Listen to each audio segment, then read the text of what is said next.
Hello बच्चों, कैसे हैं आप? आई होप आप बिल्कुल अच्छे होंगे।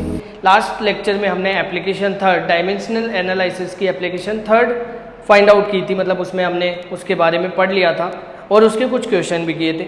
आज के लेक्चर में हम नेक्स्ट यानी प्रीवियस ईयर जो पेपर में क्वेश्चन आए हुए हैं नीट के अंदर, उनके बारे में डिस्कशन करने वाले हैं, जो कि एप्लीकेशन जो थर्ड है आपके पास डायमेंशनल एनालिसिस की, उससे रिलेटेड होने वाले। तो वीडियो में कंटिन्यू बने रहे हैं और लास्ट तक जरूर देखें। देखो बेटा, आपको दे रखा है एनर्जी, वेलोसिटी और टाइम दे रखा है, जो कि किस पे डिपेंडेंट हो रहा है? सरफेस टेंशन पे। तो ऑप्शन भी आपको गिवन है और क्वेश्चन आया हुआ है सीपीएमटी, जब पहले सीपीएमटी चलता था उसमें 2015 के अंदर। तो क्वेश्चन है बेटा कि सरफेस टेंशन को आपने सिग्मा से डिनोट कर लिया, ठीक है, और प्रोपोर्शनल कर दिया किसके? ई, वी, बी और टी के। तो यहाँ पे देखो सरफेस टेंशन की डायमेंशन लिख लीजिए आप, m1 L0 टी की पावर -2 इक्वल के ई की डायमेंशन लिखें m1 L2 टी की power -2 power a L1 T की पावर -1 पावर b और ये T1 c। इसे सॉल्व करेंगे आप तो कितना आएगा? ma L2a t -2a और ये हो जाएगा Lb टी की पावर -b और ये हो जाएगा Tc। यहाँ से आ जाएगा ma L, देखो यहाँ पे दो बार है तो इनकी बेस सेम है, पावर ऐड हो जाएगी तो 2a + b। ऐसे ही t की देखो 1 2 और 3 तो -2a, ठीक है, -b + c। अब दोनों को कंपेयर कर दीजिए, दोनों साइड को। तो देखो बेटा, m को m से कंपेयर किया तो a की वैल्यू आ गई 1, ठीक है। इसको कंपेयर किया तो 2a + b = 0 और इसको कंपेयर किया 2a - b + c = -2। देखो m को m से कंपेयर किया, l को l से, t को t से कंपेयर कर दिया तो आपके पास ये वैल्यू आ गई। a की वैल्यू यहाँ पुट करेंगे तो b की वैल्यू आपके पास आ जाएगी -2। a और b की वैल्यू यहाँ पुट करेंगे तो 2 × 1 -2 + c = -2। तो बेटा ये माइनस माइनस प्लस हो जाएगा तो -2 + 2 + c = -2। तो ये कितना हो जाएगा? ये तो कैंसिल हो गया तो c की वैल्यू कितने आ गई? -2। यहाँ वैल्यू पुट कर दीजिए तो सिग्मा इक्वल आ जाएगा आपके पास e की पावर 1 v की पावर -2 और t की पावर -2। अब ये आप देख लीजिए ऑप्शन में क्या है। ऑप्शन है आपके पास कौन सा? c, ठीक है। इसके बाद नेक्स्ट क्वेश्चन है नीट 2021 में आया हुआ क्वेश्चन है। If force F, acceleration A, time t दे रखा है और क्या बोल रहा है कि फंडामेंटल फिजिकल क्वांटिटीज है, find the dimension of energy, और एनर्जी की डायमेंशन पता करनी है। सेम एज इट इज ऐसे ही होने वाला है ये क्वेश्चन भी, देखते चलो।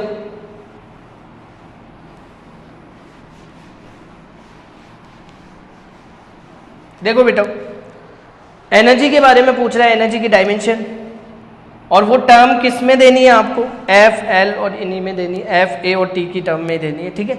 तो E प्रोपोर्शनल है किसके बेटा? F के, एक्सेलरेशन के और टाइम के, ये पावर A, B और C। तो ये कितना आ जाएगा? एनर्जी की डायमेंशन लिखो m1 L2 T की पावर -2, ठीक है। कितना आएगा?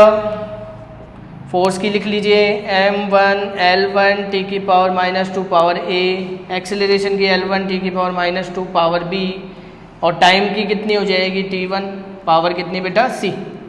ये हो गया m A L A T की पावर -2A, ये हो जाएगा L B T की पावर -2B और ये हो जाएगा T C। दोनों तरफ पहले तो इसे कंबाइंड फॉर्म में लिख लीजिए L और L, LA + B T की पावर -2A -2B + C, ठीक है। ये आ गया आपके पास। उसके बाद देखेंगे, इसके बाद देखें आप m1 L2 T की पावर -2। अब कंपेयर करेंगे आप, m को m से कंपेयर कर दो, L को L से, T को T से कंपेयर, तो A की वैल्यू वही 1 आ गई आपके पास, ठीक है। a + b = 1 रखेंगे तो b की वैल्यू भी कितनी आ गई? 1। -2a -2b + c इक्वल कितना बेटा? -2 दे रखा है, ठीक है। a की वैल्यू b की वैल्यू पुट कर दीजिए तो -2 - 2 1 1 यानी 1 1 रखोगे तो मल्टीप्लाई हो जाएगा, प्लस सी इक्वल -2। ये 1 -2 कट जाएगा तो सी की वैल्यू कितनी आ जाएगी 2। वैल्यू पुट कर दीजिए तो कितना आ जाएगा E इक्वल F1A1 t की पावर 2। अब ये ऑप्शन में देख लीजिए, ऑप्शन क्या आएगा आपके पास, ऑप्शन बी। ठीक है, नेक्स्ट क्वेश्चन है आपके पास डायमेंशन ऑफ क्रिटिकल वेलोसिटी, जो कि डिपेंडेंट है किसके ऊपर, ये आपको गिवन वैल्यू दे रखी है, यानी VC प्रोपोर्शनल है किसके बेटा, नीटा x, रो y और r z। ठीक है, अब हमें क्या पता करना है बेटा, x, y और z की वैल्यू फाइंड आउट करनी है, जो कि ऑप्शन में आपको गिवन है। तो देखो बेटा, क्रिटिकल वेलोसिटी की डायमेंशन आप लिख लीजिए m0 L1 t की पावर -1, जो वेलोसिटी की होती है वही c की होगी। फिर इसके बाद नीटा की जो वैल्यू है वो लिख लीजिए, नीटा की जो वैल्यू है, नीटा मतलब coefficient of viscosity of liquid, तो इसकी डायमेंशन m1 L-1 t की पावर -1, पावर कितनी बेटा x, डेंसिटी की क्या हो जाएगी m1 L-3 t की पावर 0, या t की पावर 0 को लिखो या ना लिखो कोई फ़र्क नहीं पड़ेगा, y, r क्या है रेडियस है तो L1 पावर z। देखो बेटा इसे सॉल्व करें, m x L minus x t minus x m y t sorry L -3y और ये कितना आ जाएगा L z। m लिखें आप m x plus y, L -x -3y plus z और t की पावर कितनी -x। ठीक है, अब इसको कंपेयर कर लीजिए आप, लेफ्ट हैंड साइड को राइट हैंड साइड के साथ कंपेयर कर लीजिए, तो आपके पास x प्लस वाई इक्वल आ गया 0, -x -3y plus z equal आ गया 1 एंड -x इक्वल -1। तो x की वैल्यू कितनी आ गई बेटा 1, यहाँ पुट कर दीजिए तो y की वैल्यू कितनी आ जाएगी -1, x आ गया y आ गया।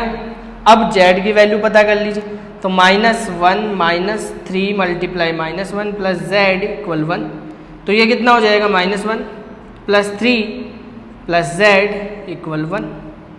ये बच गया बेटा 2 प्लस z इक्वल 1, तो z इक्वल -1, तो z की वैल्यू कितनी आ गई -1, तो कितना आ जाएगा x आ गया आपके पास कितना 1, देखो x 1, y -1 और z भी -1, यानी option A. If the dimension of a physical quantity are given by, आपको ये डायमेंशन दे रखी है, then the physical quantity will be, यानी आपको पता करना है कि इनमें से करेक्ट डायमेंशन किसकी। ठीक है, तो प्रेशर की अगर मैं बात करूँ, यहाँ पे प्रेशर की रख के देखो, तो प्रेशर की रख के देखते हैं 1 L की पावर -1 T की पावर -2, ये प्रेशर की दे रखी है। ठीक है, प्रेशर की लिख ली। इसके बाद वेलोसिटी के लिए लिखो, इसमें m a की पावर कितनी दे रखी है इसने 1, b की पावर 0 और t की पावर -1। ठीक है, ये वेलोसिटी की दे रखी है इसने। एक्सेलरेशन की भी दे रखी है, m की पावर 1, l की पावर 1, t की पावर -2 एंड फोर्स की भी दे रखी है आपको, ये एक्सेलरेशन की फिर है फोर्स की, तो ये कितनी दे रखी है m0 L-1 t की पावर -2, ये दे रखी है आपको। अब देखो बेटा यहाँ पे आपको फोर्स का पता है कि फोर्स क्या होता है, मास इनटू एक्सेलरेशन, तो फोर्स तो होगा नहीं यहाँ से, यानी ये फर्स्ट जो क्वांटिटी है वो तो होगी नहीं आपके पास। सेकंड है एक्सेलरेशन, एक्सेलरेशन में मास नहीं आता, यानी मास के ऊपर देखो आपके पास कितना है 1, तो मास तो होगा ही नहीं एक्सेलरेशन में। ठीक है, तो सेकंड भी कैंसिल आउट। वेलोसिटी की बात करें, वेलोसिटी में क्या होता है, मास नहीं होता, लेंथ होती है। अगर ये 1 यहाँ की बजाय यहाँ आता तो हम सोच सकते थे कि ये वेलोसिटी के लिए होगा, लेकिन वेलोसिटी भी कैंसिल। अब प्रेशर की बचती है, तो प्रेशर के लिए अगर हम देखते हैं तो प्रेशर क्या होता है F/A। फोर्स की डायमेंशन m1 L1 t की पावर -2, एरिया की L2, ये पावर ऊपर जाएगी तो m1 L-1 t की पावर -2, जो कि हमारे पास है। ठीक है, तो ऑप्शन कौन सा आ जाएगा आपके पास ए। ठीक है, ये हो गए कुछ क्वेश्चंस आपके एप्लीकेशन 3 से रिलेटेड, यानी आपके डायमेंशनल एनालिसिस कंप्लीटली खत्म हो चुका है। अब नेक्स्ट लेक्चर में हम बात करेंगे किसके बारे में, एरर के बारे में। ठीक है, किसी भी एरर को कैसे फाइंड आउट करते हैं, कौन कौन से एरर होते हैं, वो नेक्स्ट लेक्चर में बात करेंगे। अगर आपको यहाँ तक कोई भी दिक्कत आई हो तो मेरे कमेंट्स यानी आप कमेंट सेक्शन में ज़रूर बताएं कि आपको इसमें दिक्कत है। आपको स्पेशली उस टॉपिक से रिलेटेड आपको क्वेश्चन भी करवाए जाएंगे। ठीक है, ओके, टेक केयर।